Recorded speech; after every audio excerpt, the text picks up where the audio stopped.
Hi, it's Simon here from Analog Anorak. Today I'm going to do my second vintage stereo versus mono shootout, and the recording in question is Smetana's Ma Vlast by Kubelik with the Vienna Philharmonic Orchestra in the Sofiensaal in Vienna. This took place in April 1958, and the actual stereo and mono versions were released in June the following year, and I'll talk about that later because the timing was maybe what we'd call unfortunate. A quick overview about Smetana's Ma Vlast and Kubelik's relationship with this recording. It was written by Smetana during a period when he was out of his beloved country, and he wrote this poetic symphonic cycle while he was deeply homesick. And this really struck a chord with Kubelik because he had had a very turbulent early career in Nazi-occupied Czechoslovakia, a really difficult time for him, and one where he kept his integrity at personal risk. And after a short period of freedom, in the late 40s, there was a communist uprising, and Kubelik could see the writing was on the wall of similar artistic restrictions, and he just couldn't go through it again. And when he was accompanied by his wife on a tour, on the aeroplane out, he divulged to her that they were not coming back. Kubelik ended up having a very extended, painful exile, and the recordings such as Ma Vlast meant so much to him. But another aspect of music he valued just as much was new music at the expense of bums on seats, which other parties did not like. But at the end of the day, I think one of the great things about Kubelik is you've got a really sensitive guy who is also a really stubborn, awkward so-and-so. If he was going to give up his homeland for freedom, he was going to stick to his guns and just use his freedom and do what he wanted to do. This video follows on nicely from my previous one on Kubelik's pictures at an exhibition recorded for Mercury Records. Although his recordings continued to go from strength to strength, after a really quite unpleasant campaign to oust him in favour of Fritz Reiner, he moved to England to take up a new position at Covent Garden Opera House as principal conductor. The contract with Mercury Records ended and a new one started with Decca Records. Decca wanted Kubelik to repeat the successes of the Mercury period and got him to perform pretty much the same repertoire, but with the added attraction of early stereo recordings taking place alongside the usual mono. Kubelik ended up doing these recordings at the Sofiensaal, which seems a bit odd to think that Kingsway Hall was just down the road from him. My guess is it was probably due to limited capacity at Kingsway Hall, and possibly thoughts that the Vienna Philharmonic Orchestra would be better suited to his repertoire. His career lasted between 1954 and 58, and his recording Ma Vlast at Vienna, pardon the pun, it was his last performance with Decca. And during those 4 years with the VPO, things had been difficult for many parties at the Sofiensaal. And I've got to admit, I'm very much relying on John Culshaw's memoirs, which I finally managed to get a copy of. And John Culshaw is probably the most preeminent Decca producer during this period. And he was a very accomplished writer. And he, in this autobiography, he really does dish the dirt. Some of which may not necessarily be true, but it does mean that we have more anecdotal information about the early stereo recordings in Vienna than anywhere else. Looking at the this new venue that I haven't talked about before, the Sofiensaal. Decca started using this hall in 1955. There were two reasons why they started using this. They found that its acoustic signature had the potential to be quite spectacular, even better than Kingsway Hall, which shared similar qualities. They both have this subterranean space underneath, which added to the bass character of the acoustics. It was originally built as a Turkish bath, and it was a complete failure. So its next incarnation, they built a sprung wooden dance floor on top of the bathing area rather than filling it in. And this decision really paid off when recordings took place. It hadn't really been used as a recording venue before, and that was the other reason why it was chosen. The other venues, which were okay in Vienna, were quite busy, and Decca had big plans with the RCA deal to use Vienna, trying to sift through lots of different versions of Ma Vlast. It is tricky, but I think I've been able to get my head around some of the different versions, and want to feed back my own thoughts about these recordings. I'll show you the first copy of Ma Vlast which I got, which unfortunately was limited to just record 1, but I think one of the things to stress really is that most of the iconic pieces are on sides 1 and 2. So this copy is a re-release by Ace of Diamonds, and this is an early repressing, but I must stress the tax code indicate this is not the earliest of pressings. It's probably early to mid 1960s. What is quite important is the groove, which indicates there is still a significant vacuum tube component to the mastering and the recording chain. But also, these recordings did use some of the earliest cutting heads, which were eventually succeeded by much more superior cutting heads. The actual mastering engineer on this recording was George Bettis. George Bettis's mastering code does crop up with classical recordings, but it does crop up more frequently with Decca's popular output, in particular the Rolling Stones cuts. The main finding when listening to this particular pressing was significant disappointment, and I didn't really see it coming. I was really quite excited to get an early copy, and I had searched to try to get record 2, but based on the sonic qualities, once I listened to this record, I ceased to search for another grooved copy. The big issue with this early pressing is in relation to the quality of the strings. With Ma Vlast being such a long and string heavy piece, this does create problems. The quality that I'm getting at is that the strings sound brittle, hard and thin. As you listen more and more to the record, it starts to irritate and really distracts from your grasp and enjoyment of this recording. Things really come to a head with the most famous part of Ma Vlast, which is at the end of side 1, a representation of the rhythm moldo. Now, the crescendo right at the end of side 1, when they're signifying rapids and the river then opening up, because of the increased volume also being an issue with cutting records, it's hard going and really unfortunate, because of course this is the most famous part of Ma Vlast.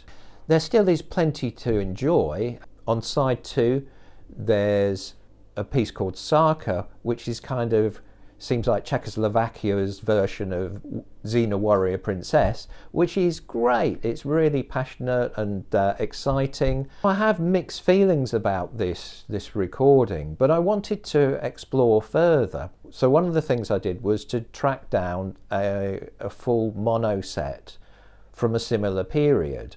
And I managed to get that at a very reasonable price. So this is what I got hold of. And you can see this has the original release cover, but again, it's not a first release from 1959. The tax codes do suggest a similar period as when the stereo was produced, which is early to mid 1960s. And again, we have the groove, which indicate the presence of tube technology. It's no surprise the mastering engineer is Guy Fletcher, as he did most of the monos for Decca during this period. What I found was, in contrast to the brittle sound of the stereo version I had, the strings just sounded so much fuller, but also more prominent, but in a pleasant way. And the pleasant quality of the strings on this recording helped pull you along and engage with the whole recording. And I greatly enjoyed all of this recording. And there is a similar issue with side one, but not as severe. The crescendo with the rapids with Muldo, it's again struggling. I've got to admit I was a bit confused as to what was going on and what were the causes for this difference. And one of the things I decided to do was to get a later pressing using superior cutting heads, and from a period where Decca had really sorted out equalization, and I'm talking about the late 70s onwards.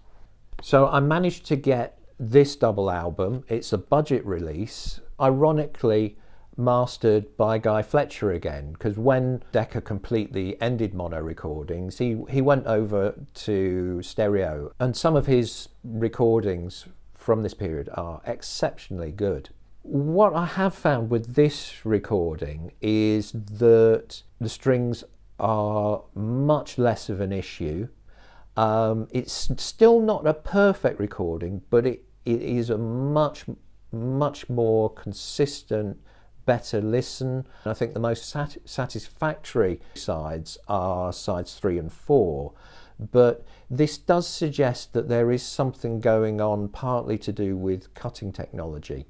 I have got a first release of a Kubelik SXL blue-black record from this period, which might suggest that harsh strings may be a particular challenge to do with early recordings from Vienna, as this has a very similar problem. Kubelik's recording career between 1954 and 58 in Vienna was during a period of change and turmoil, really, for several of the people who were involved there. To start off with, for Kubelik, being a relatively young conductor, this would have been more of a challenge than the recordings with the Chicago Symphony Orchestra, as he was working just for brief periods visiting Vienna as a guest conductor, and didn't have that foundation of experience of working, doing concerts and extensive rehearsals when he recorded with Chicago. And I think it is fair to say that the VPO at this particular point in time were not especially happy bunnies.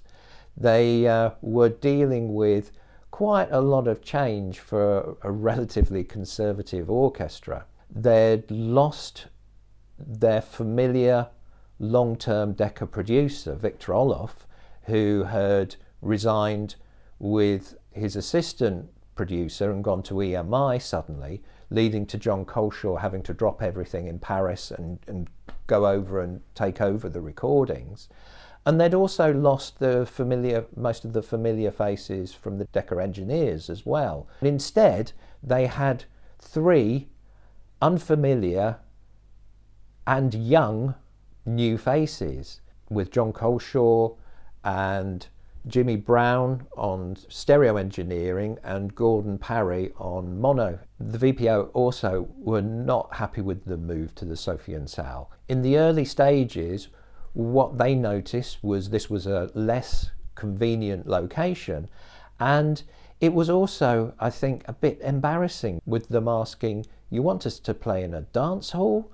And it seemed to be only when the acoustic qualities of the Sofiensaal were fully realised that they started to appreciate why it was worth the trouble of working there. They were also very unhappy with the new conductors they were being asked to work with.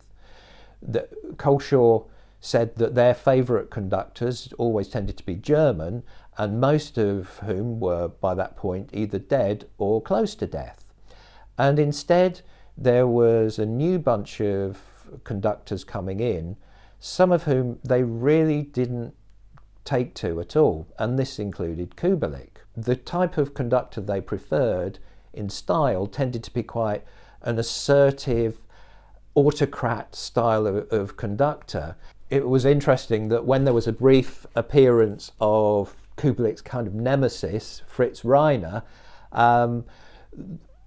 because his style was sort of what they loved, they really liked him, and he apparently, according to the album notes, gave him a round of applause, which was unheard of. But in contrast, their views about Kubelik, Culshaw uses, is that they thought he was flabby, and in relation to, they just didn't find him to be the sort of strong, strident composer. Instead, his style was more subtle and more collaborative, and this meant that it was a far from ideal collaboration between the two. But I think also this period, which kind of comes to an end soon after this particular session, heralds the early stages of stereo recording at the Sofiensaal.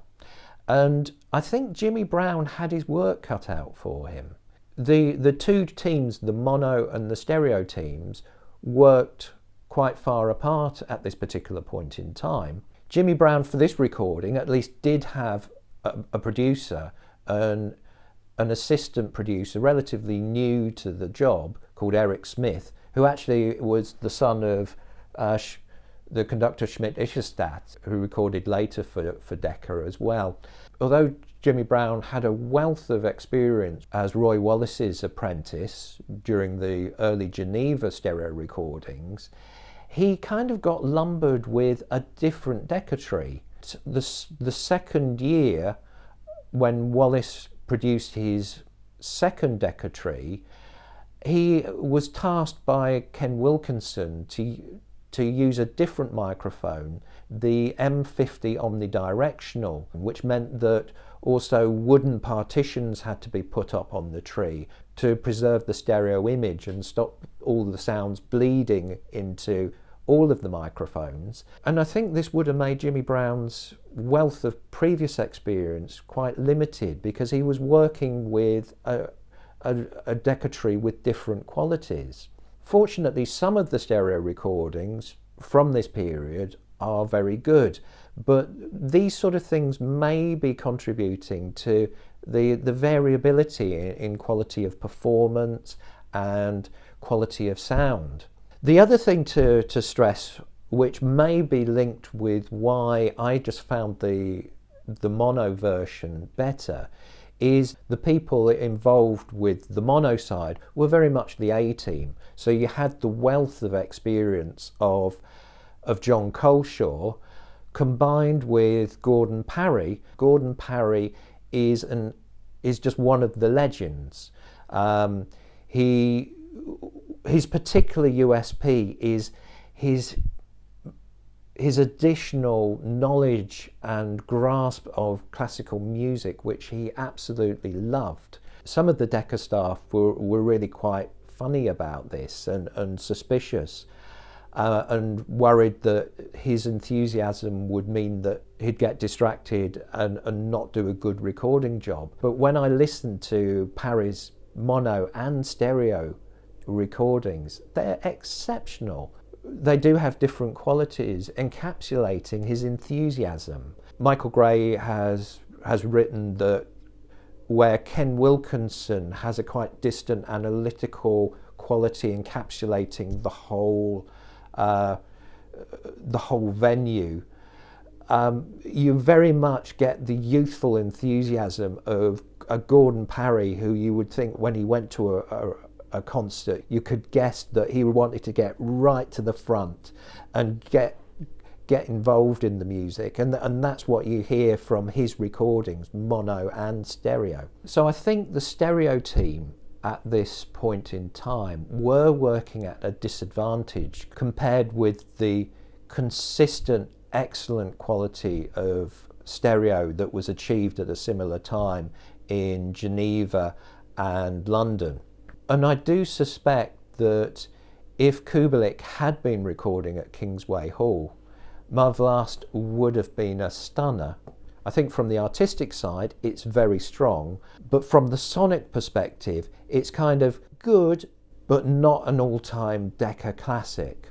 I think some of the difficulties that they were dealing with at the time were starting to settle, and I suspect that the difficulties are just exaggerated by the comparatively primitive cutting head technology, which I think seems to struggle with getting the true quality of the VPO strings. The later cutting heads and the more reliable skills with equalization do strongly suggest that the late Decca pressings or the Speaker's Corner versions of this disc are the way to go. Culshaw, Parry and Brown had struggled on with all these issues for about 2 years, but had gained a lot of understanding and experience of recording at the Sofiensaal. Despite its amazing potential, you could not just move in and expect to get brilliant recordings right from the start. What really helped was that Parry had also spent a significant amount of time recording in stereo at Kingsway Hall by this point in time. So this experience really helped with the impending arrival of the start of recording Wagner's Ring Cycle with Schulte in Vienna with the VPO. The sound quality of the equipment that they had at this point would have severely hampered the quality of what became a legendary set. What really happened after Ma Vlast was that there was a major overhaul of the equipment. This included bringing in a brand new mixer which had the capacity to do mono and stereo recordings at the same time. It also had a greater capacity for many additional inputs, which would have been crucial for the huge nature of the ring cycle. The other change in equipment meant that Jimmy Brown and Gordon Parry, for larger productions, worked together. So with the operas, Gordon Parry mixed the music and Jimmy Brown mixed the voices. Parry was very influential in the microphone choice. The M50 Decca tree, which were in principle was a good idea, but in practice just wasn't working out, was ditched. Parry instead used the tried and trusted KM56 Decca tree that was giving great results by this time in Geneva, Paris and London. The innovation that he did pick up from Wilkinson was the addition of outriggers though as well. So from September 58 the quality and consistency went from so-so to leapfrogging probably above all other venues. So from September 58 onwards, the quality of all the recordings from Vienna massively improved and became far more consistent. And these are a few examples of some of the iconic, fantastic recordings that come from this point. The benefits from the ring recordings spreads out to all of the other recordings, whether you see it as one of the artistic peaks of civilization or just a lot of shouting and noise and on too many records to ever bother with. And I think with the venue of Vienna in mind, it brings to mind Orson Welles' character, Harry Lime in The Third Man, who talks about the benefit of the reign of the Borgias, you know, that it was a terrible time, but it produced all these wonderful things afterwards for civilization. And I feel pretty much the same way about Wagner's Ring Cycle. The benefits for us, regardless of whether we like Wagner or not, is this range of wonderful recordings that benefited from the major upgrade in the quality of the recording equipment. I wanted to mention some issues about the release date of the Kubelik Ma Vlast. It wasn't an especially fortunate time. Das Rheingold, the first part of the Ring Cycle, had been fast-tracked, so despite Ma Vlast being recorded 6 months earlier, they both came out at the same time.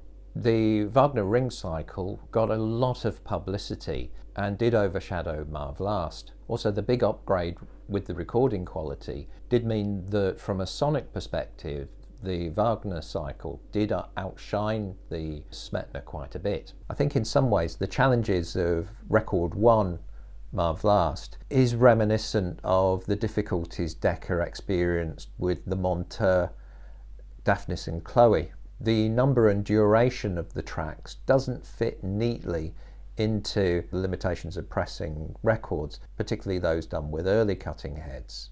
The arrangement that was decided upon was shared from the early stereo pressing, the later stereo pressings, and the mono. The second groove stereo record does have the most impressive sonics. This appears to be related to the arrangement of the tracks on the 2 records. Both sides of record 1 do have to do a lot more heavy lifting than record 2. When you look at the timings of the 4 sides, you can see that sides 3 and 4 have almost double the groove space available. While recording my findings, I did come across some additional information from the vinyl community. With the original Source Kubelik Ma Vlast coming out, there was obviously some reviews and comments and comparisons with alternatives. I looked into this further and was quite stunned to find that the problems I was getting from the early grooved stereo disc were not being experienced by other listeners. I managed to get some really helpful feedback clarifying that this was definitely the same pressing that I was having problems with. I previously mentioned that I had similar problems with the Kubelik VPO Brahms III, and this made me wonder whether there was something particular to my system. I'd previously tried different turntables and different styluses, so I was pretty sure that that wasn't the issue. As far as amplification, I do use Nikon Audio Valve Phono Stage, which also can function as a preamplifier. My other piece of amplification kit is a Creek integrated Evolution 2. The Evolution 2 does have a direct power amplification input, and one of the options the Icon Audio does offer is the direct pathway of plugging it into the power amplifier rather than going through another preamplifier. I found this option to be a really thrilling, visceral experience, and nearly all of my records work perfectly on this system. But I did wonder whether this direct route might be exaggerating the shrillness of the strings. So I swapped the cables. Once I was using the additional Creek preamplifier, the shrillness calmed down significantly. The string issues, although still present, was not as exaggerated and enabled me to listen and enjoy all the other positive qualities of this recording. So I'm really glad that this extra input has enabled me to get a more balanced impressions of these different pressings. What I've tried to do with these shootouts is to try to gauge through individual recordings where things were up to in the 50s and early 60s as far as the comparative strengths of mono and stereo. I do think overall that when we look historically, there is still an outlying situation compared with other with other venues at this particular time, with the mono being ahead of the stereo, but this situation was soon going to rapidly and significantly change. Now, I have become aware before listening to my own original Source Ma Vlast that the reactions have been mixed. This means that alternatives are being discussed, including the Kubelik VPO. Obviously, the stereo pressings are of most interest. If, like me, you do enjoy the early Decca sound, you may well be drawn to the early groove stereo Ace of Diamonds, despite the slight subpar string sound. I think the strengths of the late 70s release is the superior cutting head, which does lead to improvements in the string sound alongside really good equalization, which gives a more modern contemporary feel to this recording. I don't have a copy of the Speaker's Corner release, which is currently unavailable. Based on listening to other Speaker's Corner, I do think the qualities are likely to be a slightly more refined version of this kind of sound. I think it is quite possible that Speaker's Corner may press in the future further copies of Ma Vlast. A few months ago, they pressed some more Ansame Swan Lake double albums, and the price of those suggests that they will cost as much, if not more, than the original Source Ma Vlast that is available at the moment. So the sound quality of the 1970s version is really quite good value for money. So I hope this deep dive into Ma Vlast has been of interest to you. I think I'm a bit Ma Vlasted out at the moment, so I am probably going to wait a while before digging out and listening for the first time to the original Source version. But once I do feel up to that, I'll produce another video, which I promise will be shorter. So until next time, goodbye.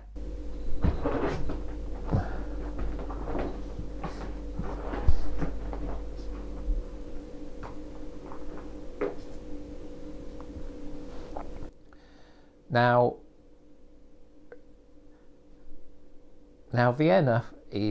the Vienna Philharmonic Orchestra did, oh Dory, where are you going now?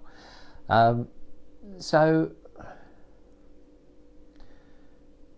Kubelik started recording in Vienna soon